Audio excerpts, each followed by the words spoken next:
ఆ లలితమ్మ ప్రసాదాలు పెట్టి పిల్లాడిని స్కూలుకు పంపుతోందంటే ఆ వదిలి గారు ఎంత అమానుషంగా ప్రవర్తిస్తోందో ఆలోచించు. అదో నీ ఇష్టం వచ్చినప్పుడు అలా రావడానికి పోవడానికి ఇది ఏమన్నా ఇదనుకున్నావా? టీ గుంజీలు ఏదో పొరపాటు అయిపోయింది. రేపటి నుంచి వాడు టైంకి వచ్చేస్తా. రేపటి సంగతి రేపు చూద్దామమ్మా. ఈ క్లాస్ అయ్యేదాకా గుంజీలు తీవేద్దావా అని. అప్పుడు కానీ రాంగ్ కుదరదు. ఒరే ఒరే ఏమిట్రా ఇది? మీరు క్లాస్ అయ్యేదాకా తీ గుంజలు తీయండి. వాడికి నాకు సామ్యం ఏమిట్రా? వాడు తప్పు చేశాడు, తీయొద్దు. మీరు తప్పు చేశారు. నేనేం చేశాను? వాడు ఎందుకు ఆలస్యంగా వచ్చాడో తెలుసుకోకుండా తీ గుంజలు తీయమనడం తప్పు కదా. రే ఎందుకు ఆలస్యమైంది? నువ్వు తీయొద్దు. ఏమ్మా ఎందుకు ఆలస్యమైంది? వాళ్ళ వదిన బాగా చూసుకోపోతే గుడికి నిజమే కదా, గుడికి తీసుకెళ్లి ప్రసాదం పెట్టి తీసుకొస్తోంది పాపం. అన్ని మెట్లు ఎక్కి దిగాలంటే ఆలస్యం అవుదా? అవుతుంది. ఆ సంగతి చెప్పొచ్చు కదమ్మా. అంతే. ఆపు ఆపు మాస్టారు, రేపటి నుంచి గుడిలో ప్రసాదం అయిన తర్వాత వీడు వస్తుండగా చూసి బెల్లు కొట్టండి. అట్టాగే లేరా. వెళ్ళు వెళ్ళు. నీ పేరేమిట్రా? బాలసుబ్రహ్మణ్యం. బాలసుబ్రహ్మణ్యం.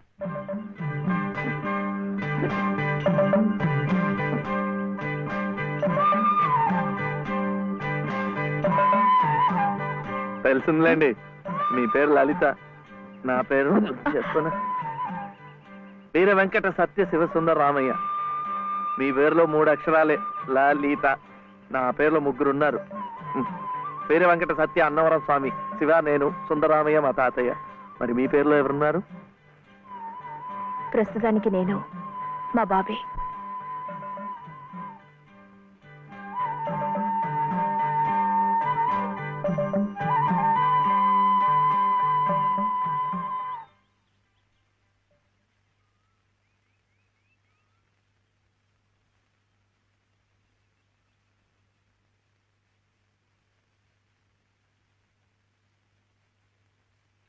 ఇలా సహాయం చేస్తే పుణ్యం, కానీ మొగాళ్ళు మాత్రమే చేయాలి.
మా నానమ్మ పాడేది. ఏమిటి చెప్పండి? శివుడవో మాధవుడవో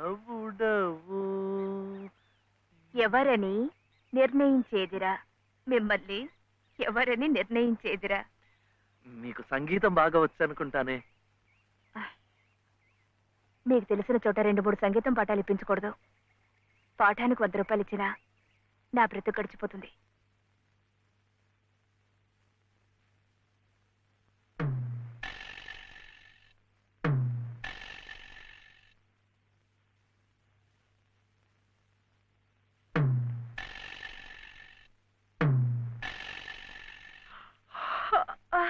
ఏమిటి ఏమిటి అప్పుడే ఆవలింతలు?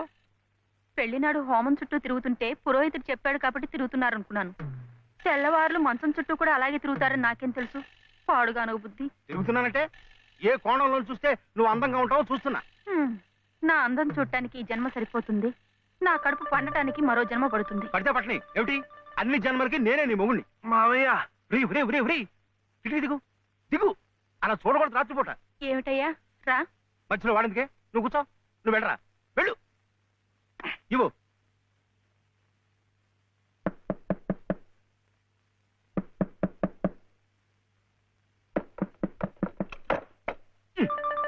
ఏమిట్రా? ఏమిటి గొడవ? అర్జెంటుగా నాకు 100 కావాలి. 100 లేదు కింద లేదు, నీ పొంద. పోయి పడుకో. ఇస్తే గాని నేను ఎళ్లను, పడుకోను. చేతులు విరక్కొడతాను. అర్ధరాత్రి లేదు, అపరాత్రి లేదు.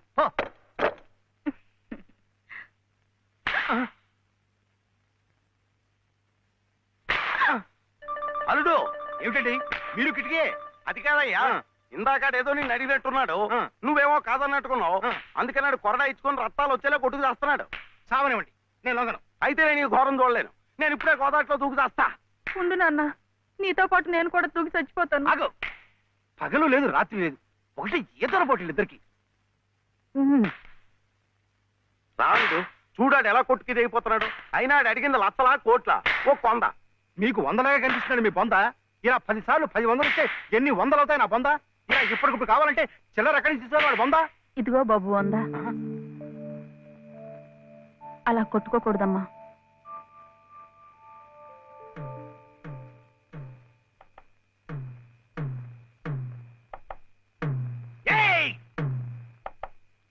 ఉత్తు తరుపులే, ఆడేం చెయ్యడు పాపం. కానివరే, ఇంత గొడవ చేసి 100 రూపాయలు ఇచ్చుకున్నావు కదా, దేనికి? సంగీతం నేర్చుకోవడానికి. అందులో సగం నేను నేర్పుతా. ఏం సగం ఇస్తే సగమే నేర్పుతానేనా? మరి మీకిస్తే ఆవిడకి సహాయం చేసినట్టు ఎలా అవుతుంది? ఆవిడెవరు? లలితమ్మ గారు. అదా సంగతి. బాగుందిరా. కానివరే, ఓ పెద్ద పేరున్న దర్జీ దగ్గరికి సీటీ గుడ్డ అట్టుకెళ్ళి మంచి కోటు కుట్టమంటే బాగోదు. అట్లాగే బాగా శాస్త్రం తెలిసిన మనిషి దగ్గరికి వెళ్ళి నీ లొల్లాయి పదాలు పాడే కంఠంతో సంగీతం నేర్పమంటే చచా, దానికి రాగం, తానం, స్థాయి ఎన్నుండాలా? అసలు గొంతుకి ఏ స్థాయిలో ఇప్పుడా జమ్ము నిలబడిపోవాల. అప్పుడు ఆవిడ ఏమైనా నేర్పినా నువ్వేమైనా నేర్చుకున్నాను.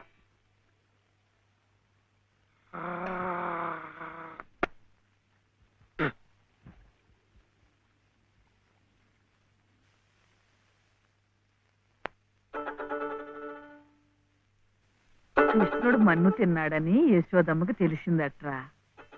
ఏది నోరు తెరు అని కృష్ణుడిని అడిగిందట.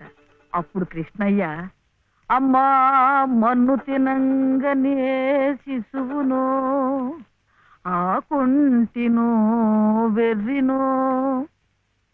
నిద్రపోతున్నావేమిట్రా, ఊకొట్టడం లేదు? ఆయనమ్మా, ఏమిట్రా? చలపతి గారు లలితమ్మ దగ్గర ఒక పాట పాడాను. అది విని ఆమె ఏడుస్తూ వెళ్ళిపోయిందేమిటే. ఏం పాట పాడావురా? సీతమ్మ మరి వనవాసం లేదు. మరి ఇంకేం, సీతమ్మ వారి కథ అంటేనే కష్టాల తోరణం. ఎంతటి ఆదిలక్ష్మి అయినా ఆడజన్మ ఎత్తేసరికి అగచాట్లు తప్పలేదు. ఏ కష్టాలు ఆమె గుండెల్ని తాకాయో, తన బాధల్ని గుర్తుకు తెచ్చాయో. పిచ్చి తల్లి ఏడుస్తూ వెళ్ళిపోయి ఉంటుంది. అంటే ఆవిడ చాలా కష్టంలో ఉందా నానమ్మ? కష్టాలు కాక మరేమిట్రా, చిన్నతనంలోనే భర్త పోయాడు. అత్త మామల ఆదరించలేదు. గతి లేక అన్న పంచం చేర్చి ఆ వదిన తాటకిలా కాల్చుకు తింటుంది. ఏమిటో చస్తే గాని రాబందులు ముట్టం. కానీ ఈ బంధువులున్నారే, కాస్త పరిస్థితి చేయిదారితే బతికొండగానే పీక్కు తింటారు. అంటే ఆవిడ అలా కష్టాలు పడాల్సిందేనా? అందుకే ఏదైనా దారి చూపించమని ఆ భగవంతుడిని వేడుకోమన్నాను. ఆ గుడి ప్రాంగణం తుడిచు, ఆ మెట్లు కడిగు, ఇంత సేవ చేసుకుంటే మంచి జరుగుతుందని చెప్పాను. చదువుకున్న పిల్లలు, మనకున్న నమ్మకాలు వాళ్ళకుంటాయా?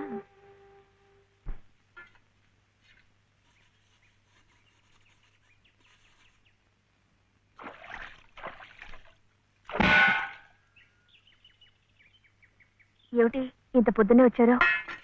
మెట్ల పూజకి. మెట్ల పూజగా? రండి. అరే ఏమిటిది?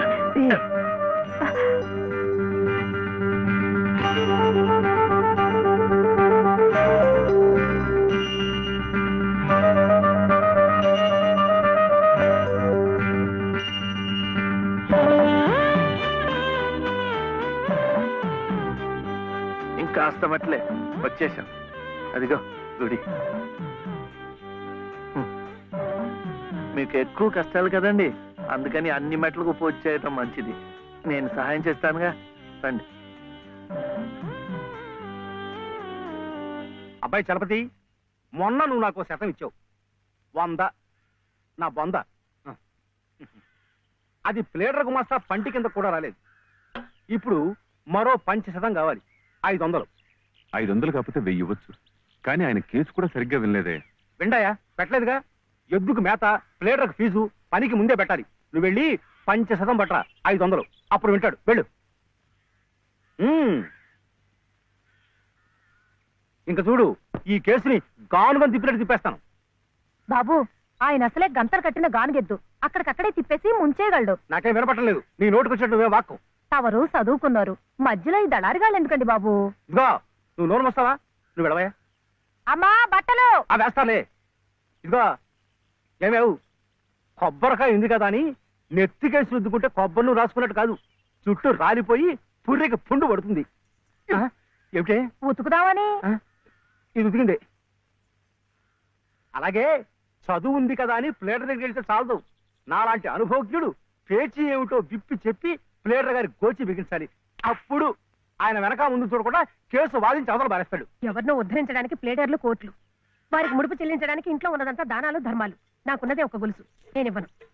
అదే లలిత నీ అక్కయ్యో చెల్లులో అయితే ఇలాగే మాట్లాడేదానివా? సాటి ఆడదానికి దాని బాధ ఏమిటో కష్టం ఏమిటో నాకంటే నీకే బాధ తెలుసుండాలి. అది తెలుసు కాబట్టి ఉన్న ఒక్క వస్తువు అయినా జాగ్రత్త పరచుకోవాలనుకున్నాను. పొద్దున్నే అన్నంగానే ఉన్నారంటే చంపుతాను. పొండి బయటికి. ఈ గొలుసైనా నా మెళ్ళ మీరు దిగేసిందేం కాదు, మా పుట్టింటి వాళ్ళు పెట్టింది. కనీసం ఇదైనా నా పిల్లలకు దక్కనివ్వండి. అలాగే నీ కన్న తండ్రి పెట్టినగా నీ కన్న బిడ్డలకే ఉంచుకో. నీ కట్టిన తాళ్ళు నాకు అలాగే ఇస్తాను. ఈ మెళ్ళ ఓ తాడు ముడేయండి. పసుపు తాడు కాదు, ఉరితాడు. ఆ తర్వాత నా పిల్లలు దిక్కులేని అనాథలవుతారు. అప్పుడు మీ ఇష్టం వచ్చినట్టు మీరు చేసుకోవచ్చు. అడిగే వాళ్ళు ఉండరు. కనపడడం లేదా?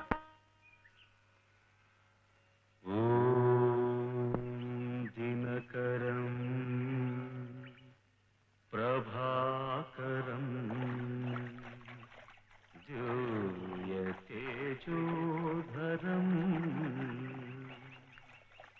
సకల జగదాధారం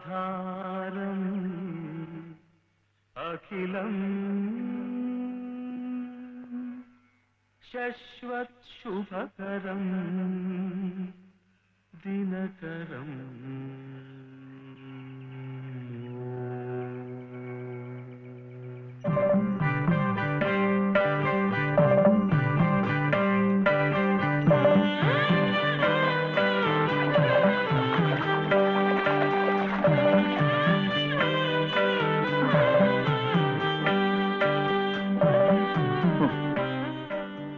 కాళ్ళు నొప్పి పెడుతున్నాయా?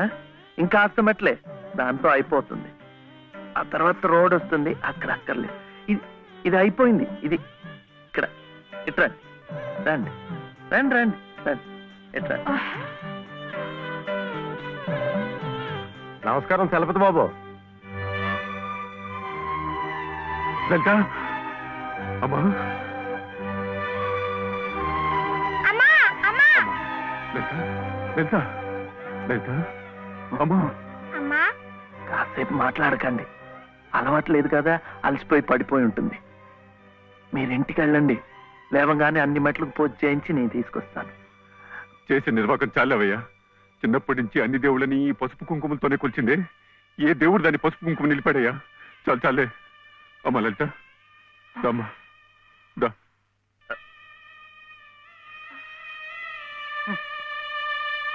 ఆ మెట్లు కూడా పూర్తి చేసి ఉంటే ఎంత మంచి జరిగేదో. ఎట్టా జరుగుద్దిరా? గోదాట్లో మునిగితే పుణ్యం వస్తుంది అన్నారని ముక్కు మూసుకొని నీళ్ళల్లో అట్టాగే కూకుంటే అట్టాగే పైకి వెళ్ళిపోతాం. దేనికైనా ఓ పద్ధతి, ఓ నిమిటూ ఉండాలా. ఏం కాసిన కూసిన మెట్లా? ఓ కోటి పెళ్లి కానుండి కొండ పెళ్లి వరకు ఉన్నాయి. వీటన్నిటికీ పూజలు చేయాలంటే ఆడకూతురు తట్టుకోవద్దా? చేయకపోతే కష్టం ఎలా తీరుతుంది? ఓరే, గుళ్ళో పూజలు చేయాలంటే నువ్వే చేస్తున్నావు ఏట్రా? పూజారికో చేస్తున్నారు, మనం అట్ట పూలు ముట్టుకుంటున్నాం అంతే. కానీ పుణ్యం మనకు వచ్చేస్తున్నాం. అట్లాగే ఆ అమ్మ కష్టాలు పోవాలంటే ఆ అమ్మే చేయక్కర్లేదు. ఆ అమ్మ పేరు చెప్పి నువ్వైనా చేయొచ్చు, నేనైనా చేయొచ్చు. నీకు మంచి జరగాలని మీ నాయనమ్మ చేయడంలా అంతే.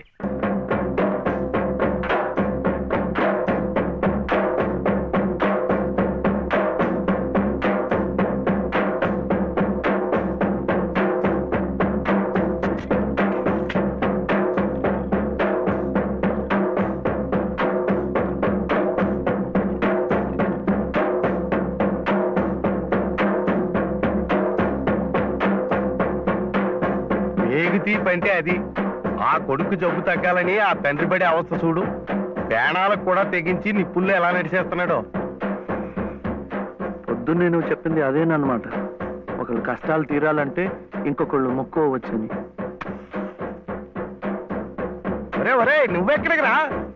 అమ్మా శివయ్య ఎందుకు నీ చేత ఆ మెట్లని కడిగిచ్చాడు? మన మంచి కోసం.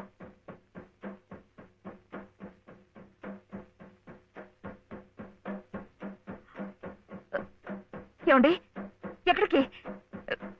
ఏమండి ఏమండి? తప్పుకోండి. అల్లాకు బాగా దండం పెట్టుకుని మంచి తాయితు కట్టండి. సుబ్హానల్లాహ్ సుబ్హానల్లాహ్ లా ఇలాహా ఇల్లల్లాహ్ ముహమ్మద్ రసూలుల్లాహ్ సుబ్హానల్లాహ్ సుబ్హానల్లాహ్ సుబ్హానల్లాహ్ సుబ్హానల్లాహ్.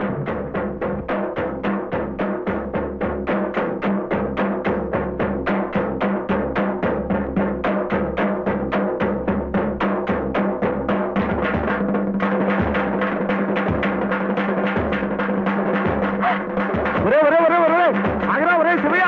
ఒరే కాలు కాలిపోతా రా. ఒరే ప్రమాదం రా.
ఈ రాత్రికి మీరు ఇక్కడ ఉంటే మంచిదేమో.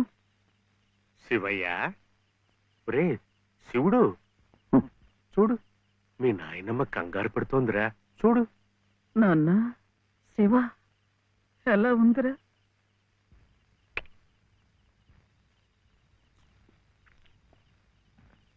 ఇప్పటికైనా నమ్మకం కుదిరిందా? వాడికేం పర్వాలేదమ్మా, హాయిగా నిద్రపోతాడు. అసలు నీ ఆరోగ్యం కూడా అంతంత మాత్రమేగా. జాగారం చేయకుండా కాసేపు నడుము వాల్చు. ఏం విశ్రాంతి తీసుకోవటం ఏమిటో. వీడిలాగే ఏదో ఒకటి నెత్తి మీదకి తీసుకురావడం, అది తీరేసరికి మరొకటి. ఈ సేవతోనే సరిపోతుంది. నువ్వు చాలా అదృష్టవంతురాలి రాజమ్మ. మనిషి స్వార్థాన్ని చంపుకుని ఏ ప్రతిఫలాన్ని ఆశించకుండా పరోపకారం చెయ్యాలంటే ఎంతో దీక్ష ఉండాలి, సాధన కావాలి. అలాంటి వాణ్ణి మనం యోగి అంటాం. మరి నీ మనవుడు ఏ ప్రతిఫలాన్ని ఆశించి నిప్పుల్లో దూకాడంటావు? వాడు దుమ్ము ధూళి అంటని స్వాతి ముత్యం, జన్మతః యోగి, మహాజ్ఞాని. అలాంటి వాడికి నువ్వు సేవ చేస్తున్నావు. ఇంతకంటే నీకేం కావాలి చెప్పు?